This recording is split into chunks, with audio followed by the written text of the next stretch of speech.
এক সাজি ফুল তুলেছিলাম সকালবেলায় আজকে। গাছে প্রচুর ফুল রয়েছে, তো অত সময় ছিল না, তো ফুলগুলো আমি থালাতে সাজিয়ে নিচ্ছি তোমাদেরকে দেখানোর জন্যে। এইভাবেই আমি সাজিয়ে নিয়ে পুজো দিতে সুবিধে হয়। আর আজকে তোমাদেরকে দেখানোর জন্য ভিডিওটা আমি করলাম। যে আমার গাছের ফুলগুলো দেখো কত সুন্দর, অনেক রকমের স্থলপদ্ম, সাদা আছে, গোলাপি আছে, আরও অনেক রকমের ফুল আছে, সেগুলো গুছিয়ে নিচ্ছি, নিয়ে পুজো দিচ্ছি।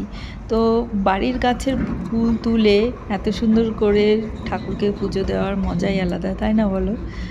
অনেক রকমের ফুলই হয়, সবটা তোলা হয়নি, গোলাপও আছে, অন্যগুলো তোলা হয়নি, ওগুলো গাছেই থাকে। এত ফুল রয়েছে তো ওই জন্য অতগুলো তোলা হয়নি। গোটা পাড়ার লোকই ফুল নিয়ে যায় আমার বাড়ি থেকে, বেশ ভালোই লাগে। আর আমারও হয়ে যায়, গাছেও অনেক ফুল থেকে যায়। তো ভিডিওটা তোমাদেরকে দেখানোর জন্যই করলাম যে দেখো আমার ফুলগুলো কেমন লাগছে। আর ফুল দিয়ে মহাদেবকে পুজো করে সেই ভিডিওটাও করলাম, মহাদেবকে কেমন লাগছে। আমার ফুল দিয়ে সাজিয়ে দিতে মহাদেবকে তো খুবই ভালো লাগে। তো আমার এই ভিডিওটা তোমাদের কেমন লাগলো তোমরা একটু জানিও। আর তোমাদের গাছের ফুলগুলো একটু করে ভিডিও করো, যেগুলো দেখে আমার গাছ লাগানোর আরও শখ জাগে। তো চলো ভিডিওটা দেখতে থাকো, আর ভালো লাগলে একটা করে লাইক, কমেন্ট, শেয়ার করে দিও। টাটা।